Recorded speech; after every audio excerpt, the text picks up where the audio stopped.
在地人在地前要来介绍这位叶基玉女士，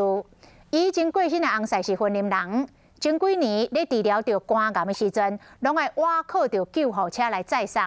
就是伫迄个时阵，叶女士深深感受到讲，伫紧急救命时阵，有一台救护车是真重要，所以决定要来捐一台救护车，予好买天主教诺瑟病院来造福着在地人。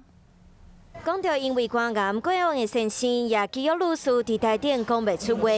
因为翁婿咧治疗肝癌的时阵，定定的外靠救护车，互叶基玉女士感受到救护车的重要，决定将小爱变做大爱，捐救护车予诺瑟病院。希望这个爱永传下去，谢谢。那我是觉得说，大哥在生病的时候期间。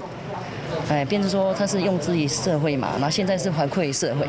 偏乡所在医疗资源一直拢无够，加上疫情欠关以来，毋但是医护人员工课量增加，连医疗器材消耗嘛真大。拄好预防这阵嘛需要换救护车，所以叶女士的善心捐赠，会使讲是帮助真大。